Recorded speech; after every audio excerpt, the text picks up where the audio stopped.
Good morning, everyone. This is a reading from Genesis 39. When Joseph was taken to Egypt by the Ishmaelite traders, he was purchased by Potiphar, an Egyptian officer. Potiphar was captain of the guard for Pharaoh, the king of Egypt.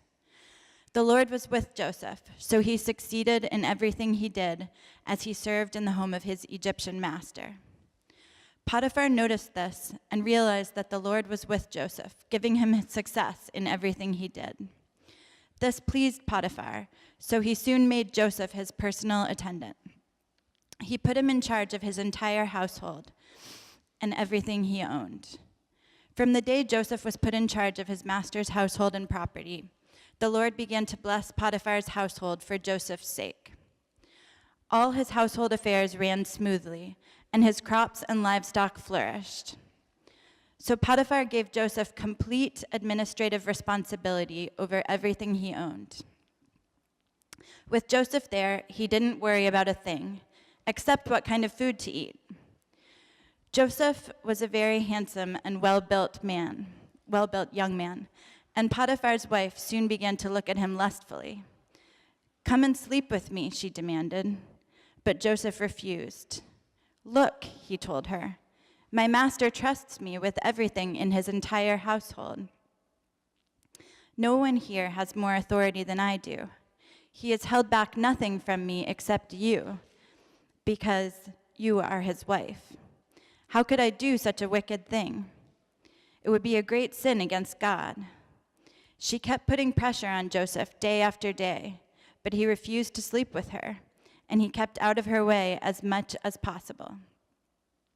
One day, however, no one else was around when he went in to do his work. She came and grabbed him by his cloak, demanding, "Come on, sleep with me." Joseph tore himself away, but he left his cloak in her hand as he ran from the house. When she saw that she was holding his cloak and he had fled, she called out to her servants. Soon all the men came running. "Look," she said, "my husband has brought this Hebrew slave here to make fools of us. He came into my room to rape me, but I screamed. When he heard me scream, he ran outside and got away, but he left his cloak behind with me." She kept the cloak with her until her husband came home. Then she told him her story. "That Hebrew slave you've brought into our house tried to come in and fool around with me," she said. "But when I screamed, he ran outside, leaving his cloak with me." Potiphar was furious when he heard his wife's story about how Joseph had treated her. So he took Joseph and threw him into the prison where the king's prisoners were held, and there he remained. But the Lord was with Joseph in the prison and showed him his faithful love. And the Lord made Joseph a favorite with the prison warden. Before long, the warden put Joseph in charge of all the other prisoners and over everything that happened in the prison. The warden had no more worries because Joseph took care of everything. The Lord was with him and caused everything he did to succeed. This is the word of the Lord. Thanks be to God. Thanks, Anna. Father, would you come by your Spirit, be with us, help our hearts to hear your word to us this morning. If that means chastening us, we ask that you would do it gently. If that means encouraging us, we ask that you would apply the balm of your Spirit to our lives. If that means putting steel in our spines and fire in our bellies so that we pursue you more ardently, we ask that you would give us that gift this morning. In Jesus' name, amen. Your family is not as messed up as Joseph's family. Last week, we read chapter 37, and we took some maybe one encouragement from that fact. Like this family, the family that stands at the fountainhead of the family of God in the Bible is so messed up. Yours isn't that bad.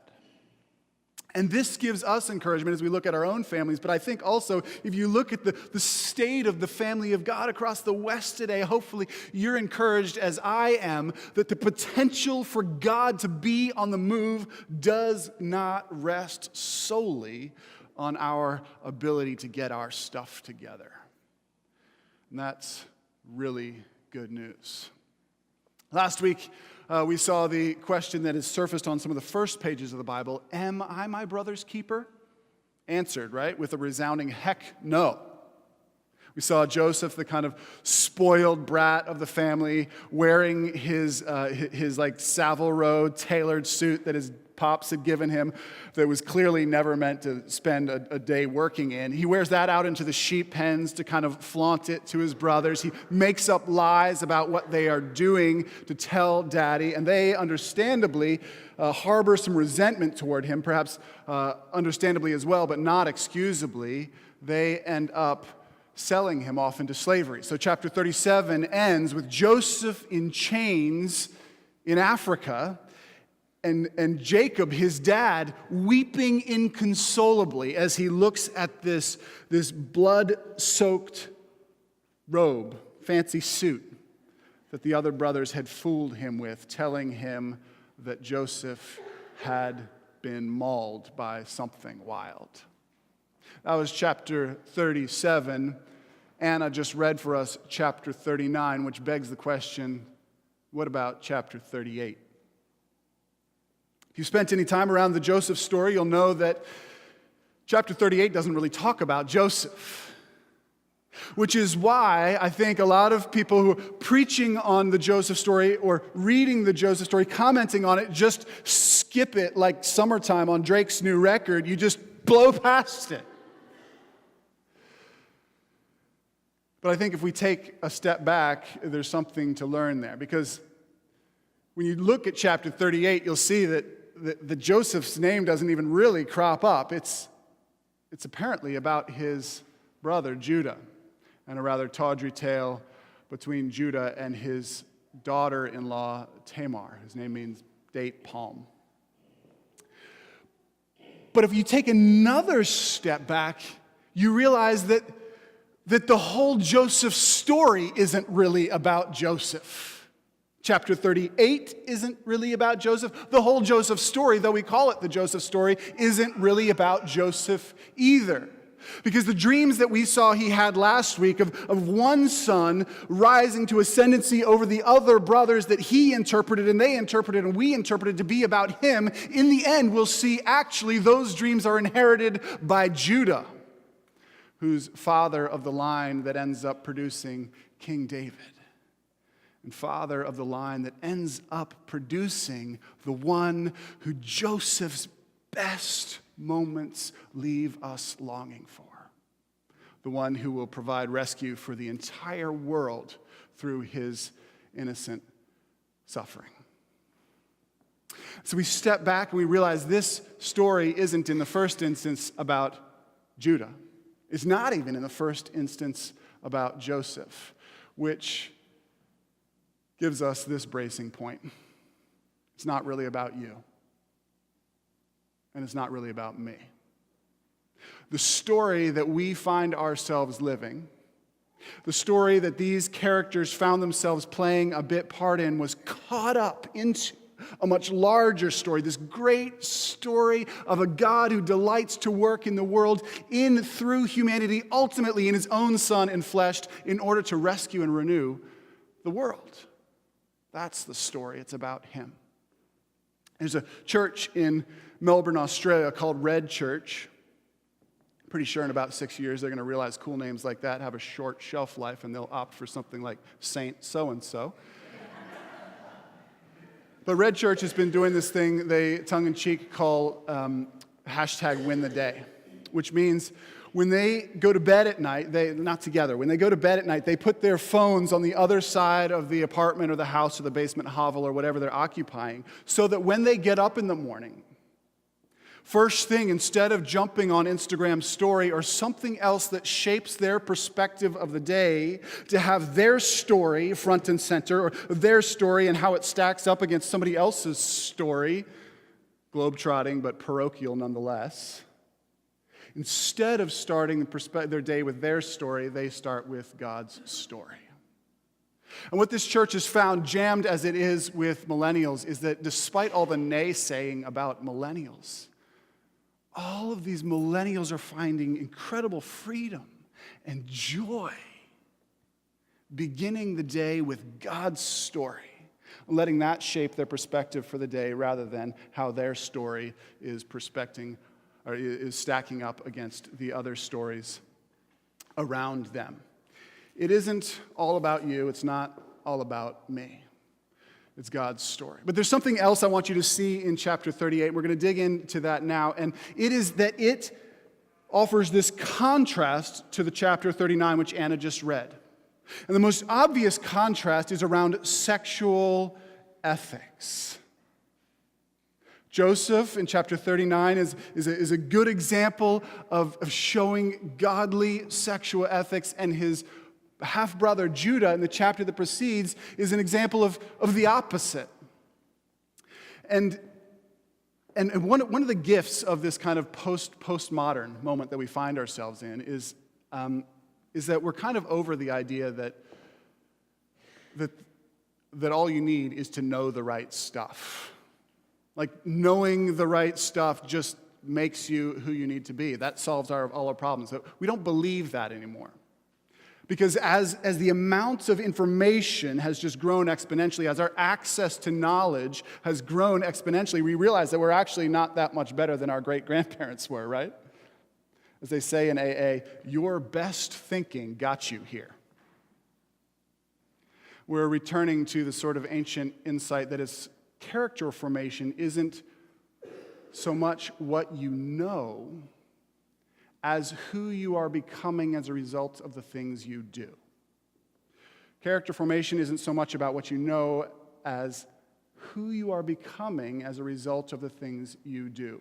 So I want to poke with you briefly into chapter 38 to ask ourselves, how is it that Judah becomes the sort of person who behaves in this sort of way? The story doesn't tell us that much about how Joseph becomes the sort of person he is, which is why chapter 38 is so helpful to us here. Look with me briefly. I'll throw some texts on the screen that we'll unpack together.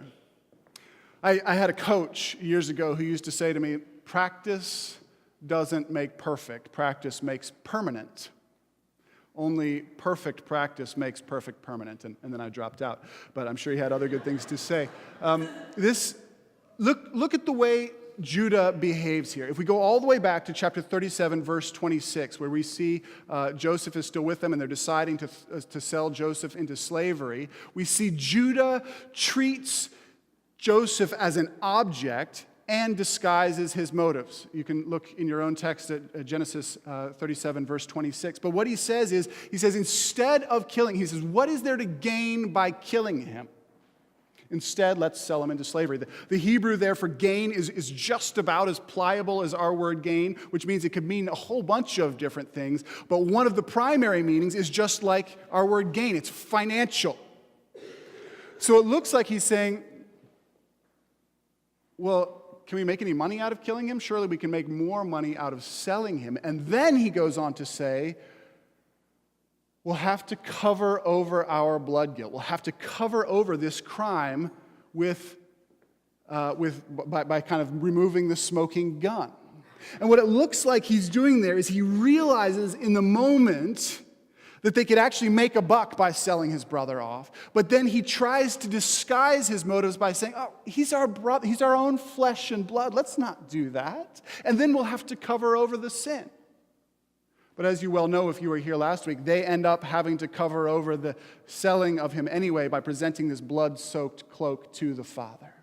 So it looks to me very much like what Judah is doing there is not sticking up for his brothers so much as disposing of his brother, but trying to line his pocket at the same time and deceiving the other brothers about his motives along the way.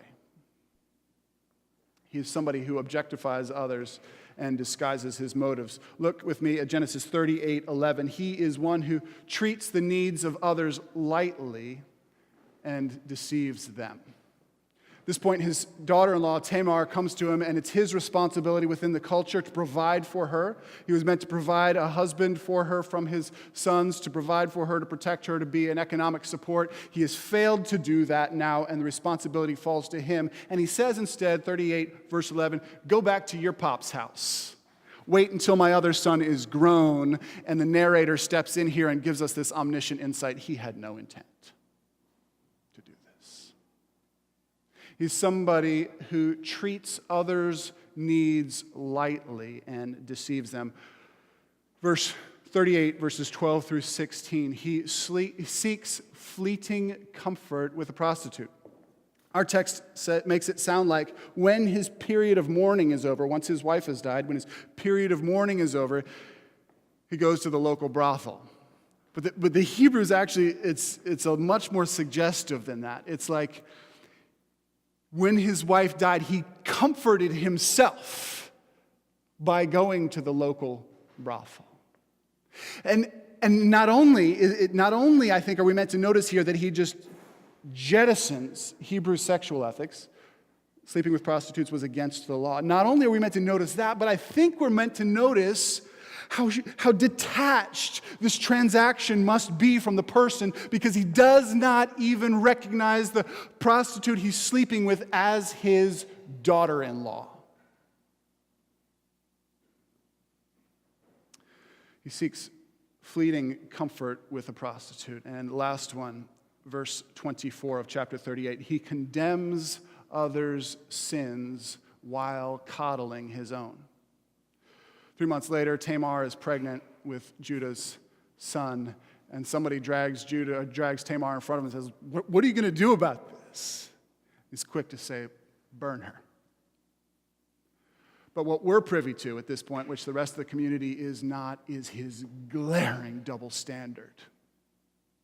Because while this woman has, obviously, as a widow, been sleeping around illicitly, she was put in this position by her father-in-law, a widower, who has neglected his responsibilities to her, put her in this position, and is doing exactly the same thing.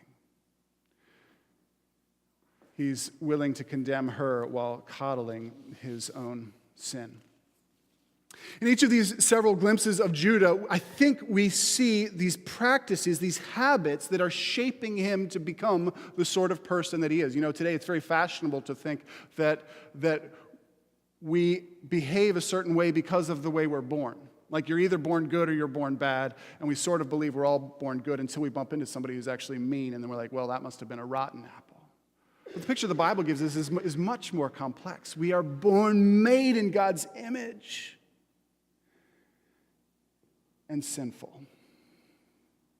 And the things we do shape the sort of people we become.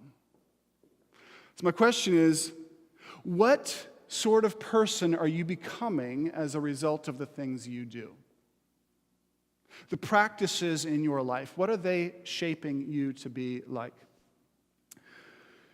In 2015, Nancy Jo Sales published an article in Vanity Fair called Tinder and the Dawn of the Dating Apocalypse. And I'm going to read to you, it'll be on the screen as well, sort of a lengthy quote from Vanity Fair. This is the first time I've ever done this in church, and it'll be interesting to see next week. I don't know whether we'll have insides or double. That'll be an experiment. But here we go nonetheless. I think this is enlightening. The article begins this way. At a booth in the back, 3 handsome 20-something guys in button-downs are having beers. They are Dan, Alex, and Marty, budding investment bankers at the same financial firm which recruited Alex and Marty straight from an Ivy League campus. When asked if they've been arranging dates on the apps they've been swiping at, all say not 1 date, but 2 or 3. You can't be stuck in one lane. There's always something better. If you had a reservation somewhere and then a table at Per Se opened up, you'd want to go there, Alex offers. Guys view everything as a competition, he elaborates with his deep, reassuring voice. Who's slept with the best, hottest girls? With these dating apps, he says, you're always sort of prowling. You could talk to 2 or 3 girls at a bar and pick the best one, or you could swipe a couple hundred people a day. The sample size is so much larger. It's setting up 2 or 3 Tinder dates a week, and chances are sleeping with all of them, so you could rack up 100 girls you've slept with in a year. He says that he himself has slept with 5 different women on Tinder, Tinderellas, the guys call them, in the last 8 days. Dan and Marty, also Alex's roommates in a shiny high-rise apartment near Wall Street, can vouch for that. Doesn't this sound like Judah? In fact, they can remember whom Alex has slept with in the past week more readily than he can. Later on, Nancy Jo Sales goes on to quote a girl named Reese. She says, they start out with "send me nudes," says Reese. Or they say something like, "I'm looking for something quick within the next 10 or 20 minutes. Are you available?" Okay, you're a mile away. Tell me your location. It's straight efficiency. There's no dating. There's no relationships, says Amanda, the tall, elegant one. They're rare. You can have a fling that could last like 7, 8 months, and you could never actually call someone your boyfriend. Hooking up is a lot easier. No one gets hurt. Well, at least not on the surface. No one gets hurt. At least not on the surface.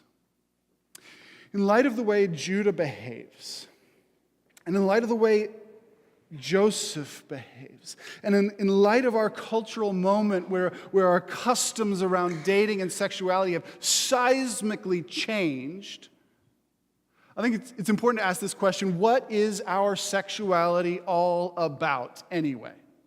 Jill and I watched a movie the other night called Set It Up. Full disclosure, it was my choice, not hers. And the basic gist of this not great movie is that 2 overworked personal assistants scheme together. They're working for these high-power executives. They scheme together to get their bosses together so that they can provide a little bit of breathing room for themselves. Of course, they don't really so much care about their bosses. They're just trying to make their own lives easier. And what struck me was that they were expressly, the language they used was kind of crass, so I'm not going to quote it this morning, but they were not shooting for a romantic engagement between their bosses that would buy them weeks and months of time. They were shooting for a handful of sexual transactions so that they could get a little bit of breathing room. I mean, is that what our sexuality is about? Is it, as Set It Up would portray it, it is a fleeting pastime with the potential to boost your mood for a minute? Is that what it's about?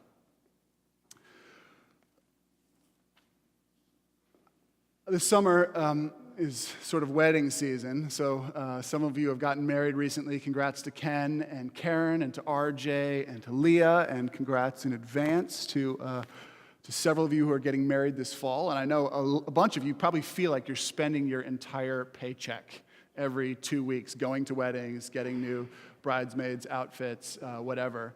And I hope that somewhere amid all the partying and the celebrating and the joy and the photographs, that some fusty old preacher catches your ear and talks about the mystery of marriage from Ephesians 5. In Ephesians 5, Paul, he gets lyrical about love, about marriage between a man and a woman, which the Bible tells us this is the environment for sexual relations. He gets lyrical about how we're meant to love each other and to sacrifice for each other and to be mutually submissive and to respect each other. And then he drops this grenade and walks away. And the grenade comes in verses 31 and 32. This is what it says. Ephesians chapter 5, verses 31 and 32. Therefore, a man shall leave his father and mother and hold fast to his wife, and the two shall become one flesh. This mystery is profound, and I'm saying that it refers to Christ and the church. This whole concept of marriage, the Bible is telling us, Paul is telling us, whether or not it ends up producing children, this whole thing is about acting out a mystery about God and the people he loves. There's a New York City author, Pastor John Tyson. He puts it this way. He says, all Christian sexuality is about modeling the story we long for. It's about modeling the story we long for. What is the story we long for? What's the story that you long for? I think it's this. I think we long for relationship.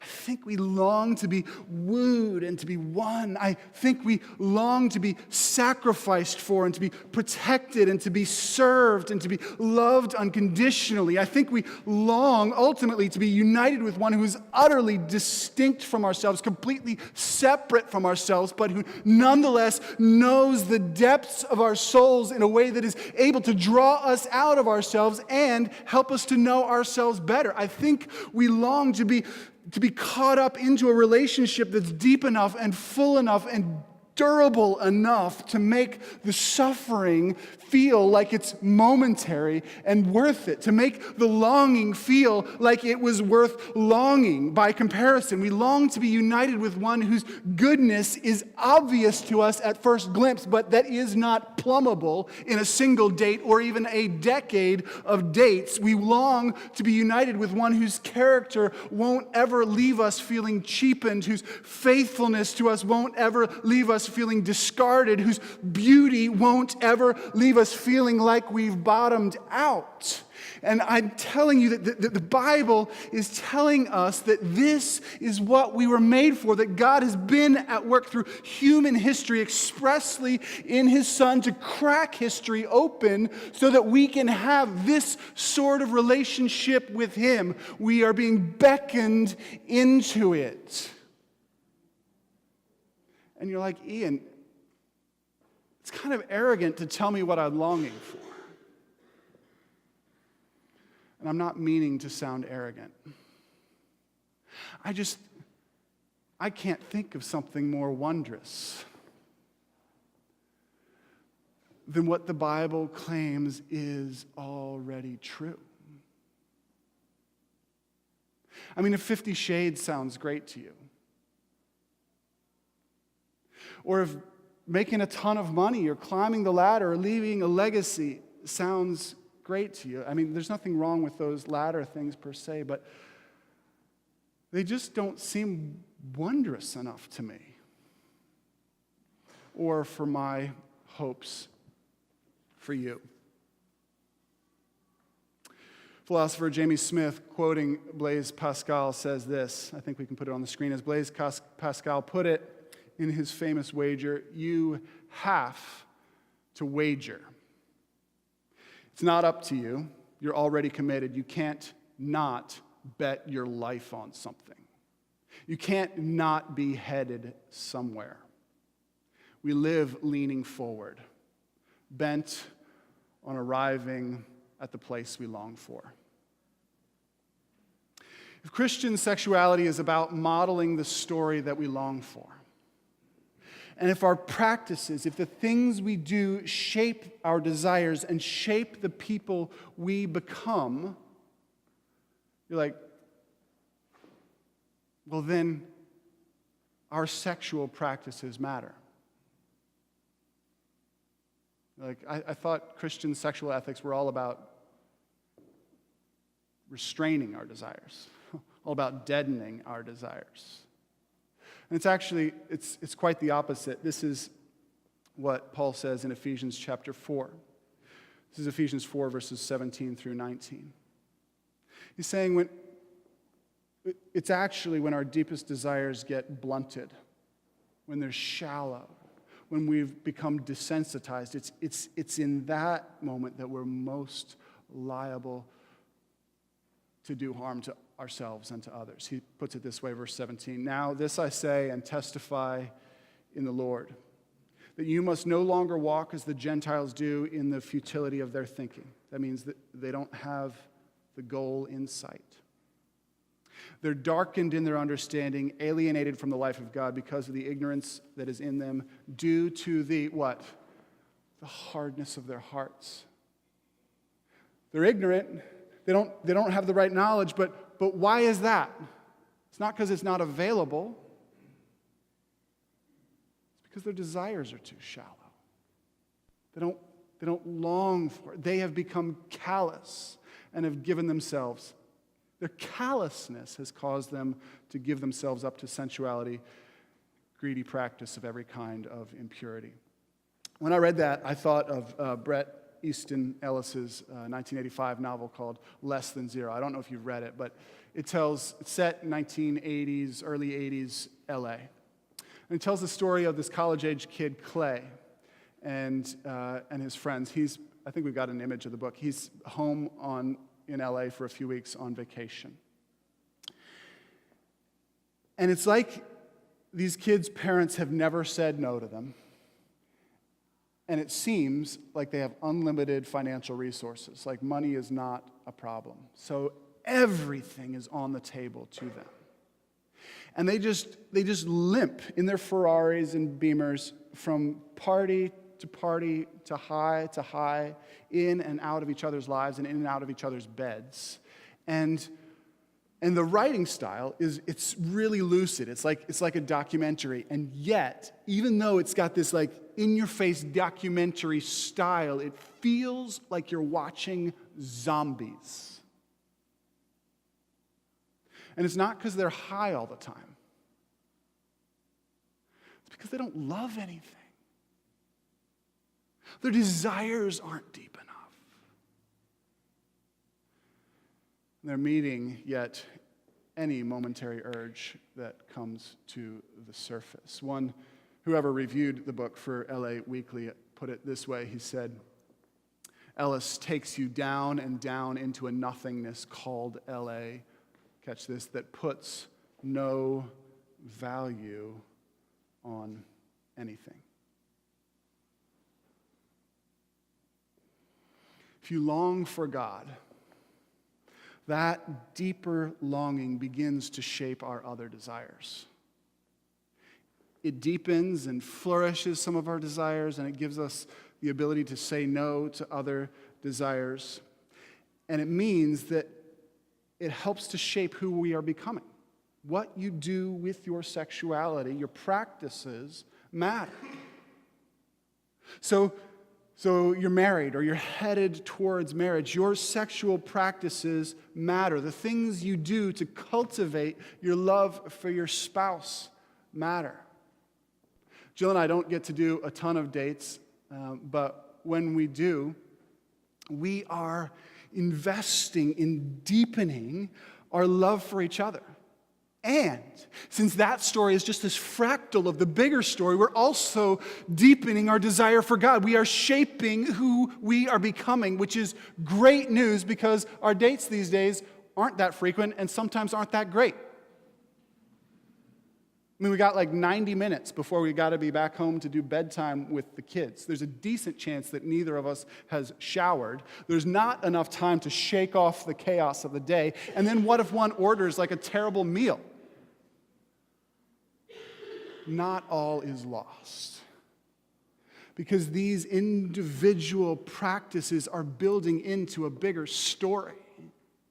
This is helping us to become people who have time for each other. This is helping us to become the sort of people who listen to each other. This is helping us to become the sort of people who love each other. And even more importantly than that, it's helping us to become the sort of people who help each other become the sort of people who have time for God and who listen to Him and who love Him even as you step into the maw of another chaotic day.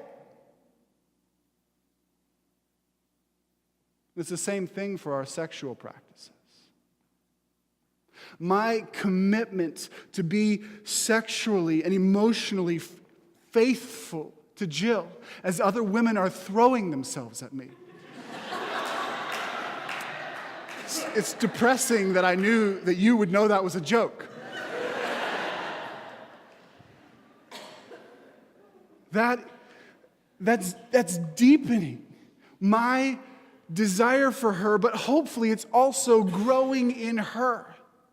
A deeper hunger for the sort of exclusive, committed devotion that only can find its complete fulfillment in Christ in her.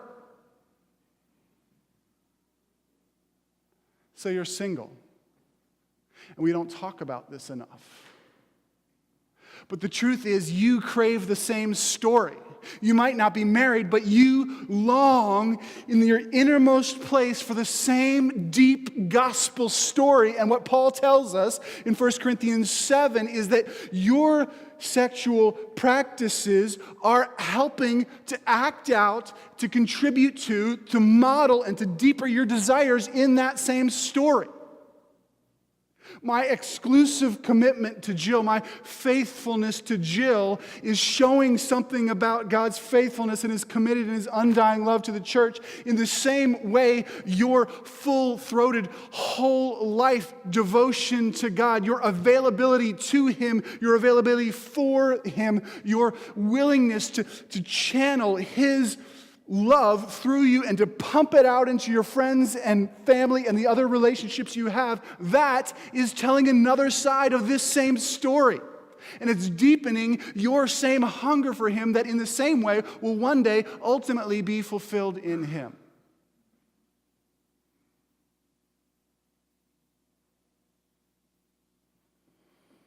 Our practices shape who we are becoming. What sort of person are you becoming? Ian, you say, you don't get it. You don't know how hard it is. You don't know what it's like out there these days. You don't have a life. Maybe. But I do know that the way forward isn't just by more rigorous bootstrapping.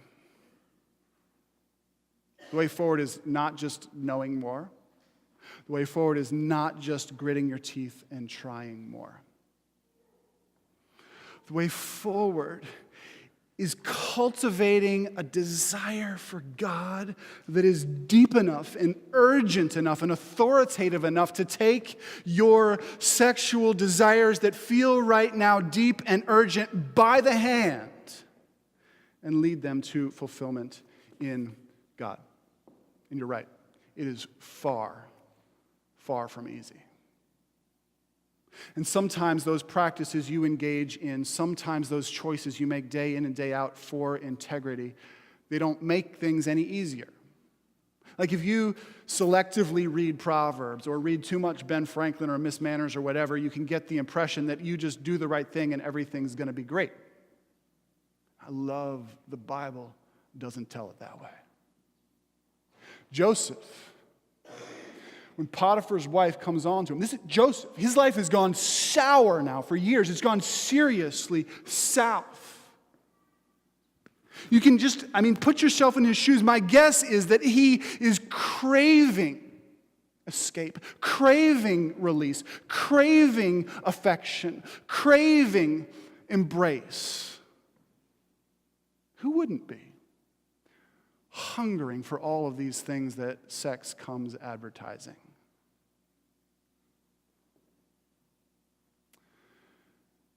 And he says no to Potiphar's wife, and it lands him in prison. If cultivating the practices that deepen your desire for God in a way that enables you to live integrity is only about a future that has nothing to do with the present, I might be inclined to agree with you. That's asking too much. But I want you to look with me at a thread that you might have noticed running right the way through this disaster story when Anna read it. Look with me at verse 2. Put it on the screen, chapter 39, verse 2. The Lord was with Joseph, so he succeeded in everything he did as he served in the home of the Egyptian master. Verse 3. Potiphar noticed this and realized that the Lord was with Joseph, giving him success in everything he did. Verse 21. But the Lord was with Joseph in prison and showed him his faithful love. And the Lord made Joseph a favorite with the prison warden. Verse 23. The warden had no more worries because Joseph took care of everything. The Lord was with him and caused everything he did to succeed. I don't know how you're reading that everything he did was succeeding, but you got to read it in the light of the fact this dude's in prison. What I want to focus on was the Lord was with him. St. Moses, I'm not urging you simply to say no to things now so that you can say yes to something better in the future. I'm not simply saying that. I'm saying that if you are a Christian, if you have leaned the weight of your life on Jesus, then the future has broken, friends, into your present. And when you are saying no to something now, it's often to say yes to something better also now. And certainly it's to say yes to something that will be better in the future, better by far. See, when Joseph was saying no to Potiphar's wife, he was saying yes to a God who loved him with faithfulness and loved him with a committed presence that was not there even in Potiphar's wife's most promiscuous promises.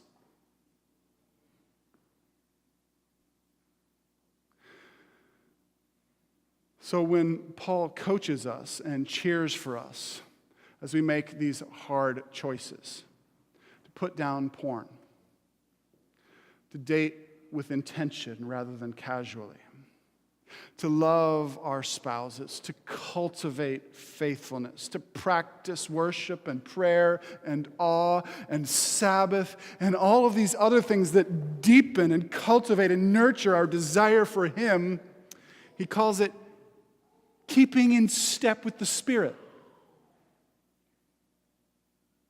Do you know this? If you're a Christian, the Spirit of the living God is in you and with you at every moment. Yes, we see now only in part. Yes, in the future we will see fully. Yes, in the future there will be complete fulfillment, complete satisfaction, complete joy. Yes, in the future we will see him face to face. But he's with us now.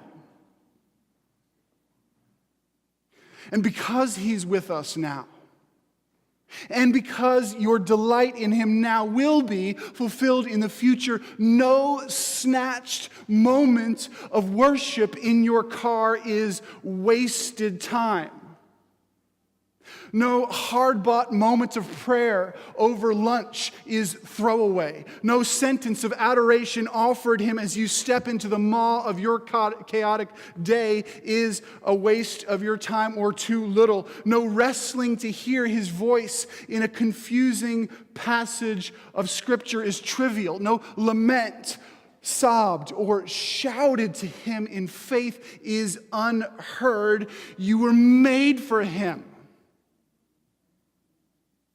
With every fiber of your being, with every practice that you can bend to this and desire him.